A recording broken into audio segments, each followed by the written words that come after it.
যে কারণে ভিডিওটা করছি, আমার ধারণা এইটা সবার জন্যই জরুরি একটু জেনে রাখা ভালো যে কিছুক্ষণ আগে আমাদের দেশে একটা ভয়ঙ্কর ভূমিকম্প হয়ে গেছে। আমি যদিও দেশে নাই, দেশের বাইরে আছি। সো ফ্যামিলি সবার খবর নিচ্ছি। আলহামদুলিল্লাহ সবাই ভালো আছে। বাট সবার কাছ থেকে যেই জিনিসটা আমার মনে হচ্ছে যে সবাই অনেক প্যানিকড হয়ে গেছে, খুবই আতঙ্কিত অবস্থায় আছে। সো এই যে প্যানিক হয়ে যাওয়া বা আতঙ্কিত হওয়া, এটা থেকে কিন্তু আমাদেরকে এখন বেরোয় আসতে হবে, কারণ অলরেডি ৩-৪ ঘন্টা হয়ে গেছে। হ্যাঁ, ভূমিকম্প যখন হচ্ছিল তখন প্যানিক হওয়াটা খুব স্বাভাবিক।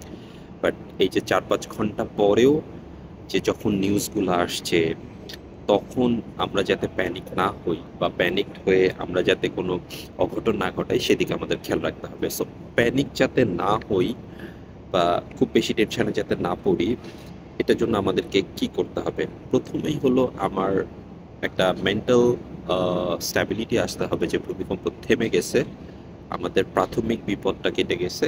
এখন আমাদেরকে পরবর্তী স্টেপের জন্য নিজেকে প্রিপেয়ার করতে হবে। সেকেন্ড হলো, অনেক সময় দেখা যাচ্ছে যে অনেক প্যানিক করলে আমাদের শরীর কাঁপতে থাকে, বা কারো কারো দেখা যাচ্ছে হাত পা ঠান্ডা হয়ে আসে, কারোর নিঃশ্বাস নিতে কষ্ট হয়। সো আমাদের চেষ্টা করতে হবে যে শরীরটাকে এই যে এই ধরনের সিমটম এগুলো থেকে থামানো। কি করা যায়? প্রথমে আমরা ৪ সেকেন্ড ধরে নিঃশ্বাস নিব এবং ৬ সেকেন্ড ধরে নিঃশ্বাসটাকে ছেড়ে দিব। এরকম বেশ কয়েকবার করলে আপনার যে ইনিশিয়ালি যে প্যানিকটা হচ্ছিল সেটা কমে যাবে।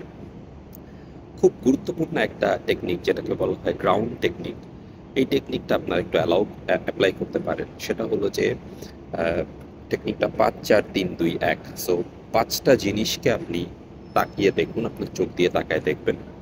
৪টা জিনিসকে আপনি টাচ করবেন, স্পর্শ করবেন, স্পর্শ করে সেটা ফিল করবেন। ৩টা সাউন্ড আপনি শোনার চেষ্টা করবেন, সেটা যেকোনো ধরনের সাউন্ড হতে পারে। ২টা স্মেল, যেকোনো ২টা জিনিসের স্মেল নেওয়ার চেষ্টা করুন, এবং যেকোনো একটা কিছুর স্বাদ বা টেস্টটাকে বোঝার চেষ্টা করুন। এইটাকে বলা হয় গ্রাউন্ডিং টেকনিক। এই টেকনিকটা আপনারা অ্যাপ্লাই করতে পারেন। পানি বা পানি জাতীয় লিকুইড কোনো কিছু একটু খেতে পারেন। সাধারণত আমরা যখন অনেক প্যানিক থাকি, আতঙ্কিত থাকি, তখন আমাদের মানে ভেতরটা শুকিয়ে যায় এবং আমাদের হার্টবিট বাড়তে থাকে। সো আমরা যদি পানি খাই তাহলে একটু হাইড্রেটেড হব। কারোর সাথে কথা বলেন, ঠিক আছে? তার কি খবর সেটা একটু নেওয়ার চেষ্টা করেন। প্লাস তাকে একটু জানান যে আপনি ভালো আছেন। আ এইটা মাঝে, মাঝে আপনার মনকে শান্ত করবে। আত্মীয়স্বজনের খবর নেন। তবে যদি এমন হয় যে লাইক খবর নেওয়া মানে যে আপনি সারাক্ষণ সোশ্যাল মিডিয়া স্ক্রল করছেন, সব খারাপ, খারাপ নিউজগুলো আপনার সামনে আসছে, কোথায় বিল্ডিং ধসে গেছে, কে মারা গেছে, এই জিনিসগুলো সারাক্ষণ যদি আপনি শুনতে থাকেন, তাহলে কিন্তু আপনার প্যানিক অ্যাটাক বেড়ে যাবে। সো সেক্ষেত্রে আপনি খবর নাও, বিভিন্ন সোশ্যাল মিডিয়া ইউজ করা বা বিভিন্ন নিউজ চ্যানেল দেখা, এটাকে কিছুটা সীমিত করতে পারেন।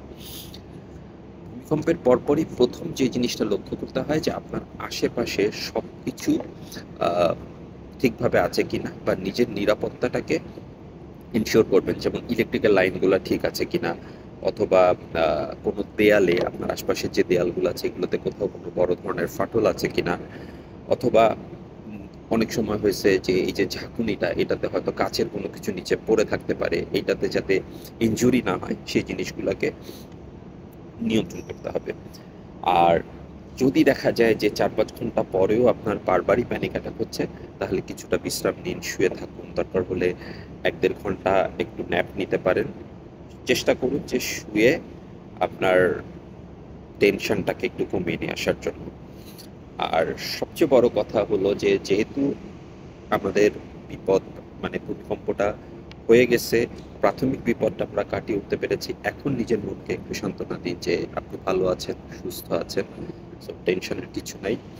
আপনি আপনার চারপাশের নিরাপত্তাটা নিশ্চিত করবেন। আশা করি ভালো থাকতে পারবেন।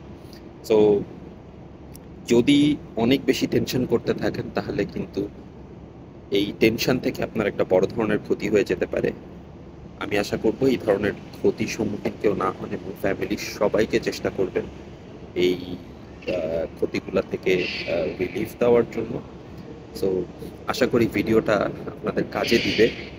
আপনার ফ্যামিলি মেম্বারদেরকে শেয়ার করে দিতে পারেন, এবং সবাই সুস্থ থাকবেন, নিরাপদে থাকবেন।